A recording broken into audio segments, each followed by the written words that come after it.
Assalamualaikum warahmatullahi wabarakatuh. Kami dari kelompok 9. Sebelum memasuki materi, izinkan saya untuk memperkenalkan anggota kelompok kami. Yang pertama, saya sendiri, Putri Sulistiawati Hartanto. Yang kedua, Khairina Fahrun Nabila.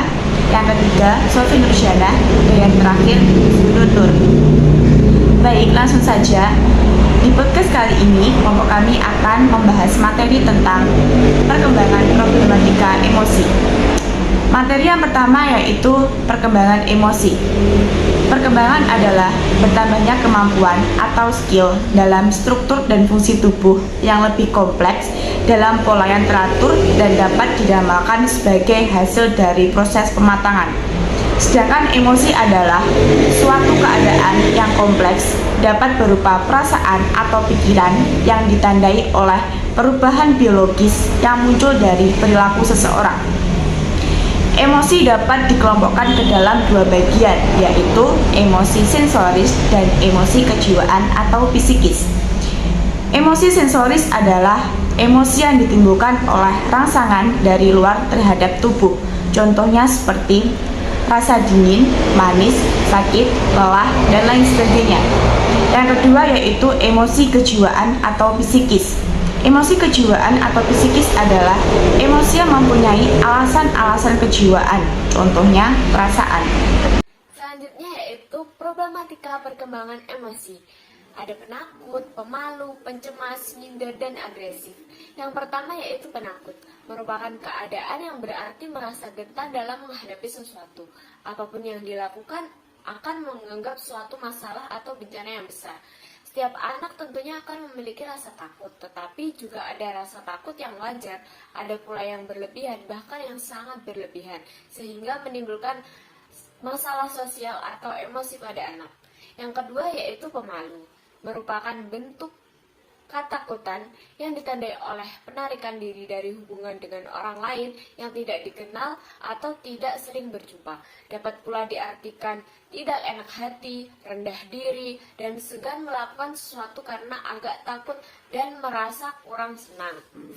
Selanjutnya ada pencemas, ialah keadaan mental yang tidak enak berkenaan dengan sakit yang mengancam atau yang dibayangkan.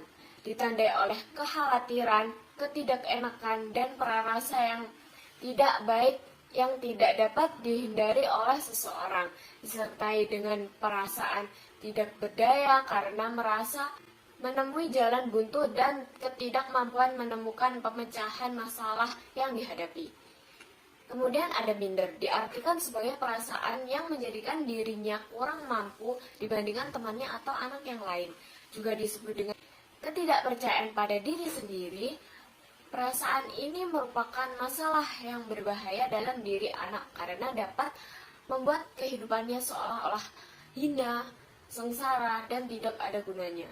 Dan yang terakhir ada agresif, berarti cenderung ingin menyerang kepada sesuatu yang dipandang sebagai hal yang mengecewakan, menghalangi, dan menghambat. Perilaku ini dapat membahayakan anak dan orang lain. Beberapa jenis gangguan sosial emosi. 1. The semi-social child. Anak yang termasuk kelompok ini dapat mengadakan hubungan sosial tetapi terbatas pada lingkungan tertentu, misalnya keluarga dan kelompoknya. 2. Children are reset at a primitive level socialization. Anak pada kelompok ini dalam perkembangan sosialnya berhenti pada level atau tingkatan yang rendah. 3. Children with minimum social on capacity. Anak pada kelompok ini tidak mempunyai kemampuan sama sekali untuk belajar sikap sosial. 4. Temper tantrum adalah suatu letupan kemarahan anak yang sering terjadi pada anak menunjukkan sikap negativistik atau penolakan. Selanjutnya saya akan menjelaskan mengenai faktor penyebab gangguan sosial emosi.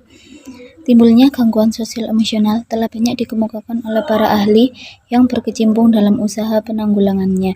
Dengan memahami hal itu akan mempermudah dalam usaha menanggulangi dan memberikan pelayanan yang sesuai dengan kebutuhan anak.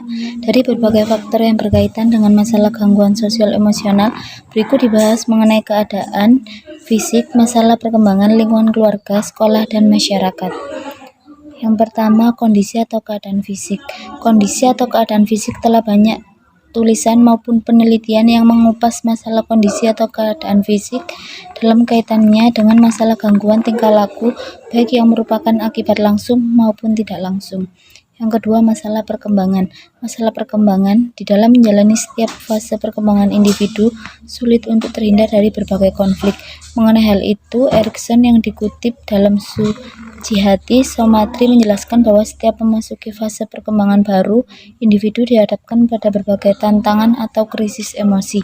Anak biasanya dapat mengatasi krisis emosi ini jika pada dirinya tumbuh kemampuan yang baru yang berasal dari adanya proses kematangan yang menyertai perkembangan. Yang ketiga yaitu lingkungan keluarga. Lingkungan keluarga dalam kaitannya dengan masalah ketunalarasan telah lama menjadi perhatian ahli. Sebagai lingkungan pertama dan utama dalam kehidupan anak, keluarga memiliki pengaruh yang demikian penting dalam membentuk kepribadian anak. Keluargalah peletak dasar perasaan aman pada anak. Dalam keluarga pula, anak memperoleh pengalaman pertama mengenai perasaan dan sikap sosial. Yang keempat yaitu lingkungan sekolah. Sekolah merupakan tempat pendidikan yang kedua bagi anak setelah keluarga. Tanggung jawab sekolah tidak hanya sekedar membekali anak didik dengan sejumlah ilmu pengetahuan, akan tetapi sekolah juga bertanggung jawab membina kepribadian anak didik sehingga menjadi seorang individu dewasa yang bertanggung jawab. Lalu yang kelima, lingkungan masyarakat. Salah satu hal yang nampak mempengaruhi pola perilaku anak dalam lingkungan sosial adalah keteladanan, yaitu menirukan perilaku orang lain. Di samping pengaruh tersebut bersifat positif, di dalam lingkungan masyarakat juga terdapat banyak sumber yang merupakan pengaruh negatif yang dapat memicu timbulnya perilaku menyimpang sosial. Baik, terima kasih kepada teman-teman yang sudah memberikan materi. Sekian presentasi dari kelompok kami. Bila ada kurang lebihnya, kami memohon maaf. Wassalamualaikum warahmatullahi wabarakatuh.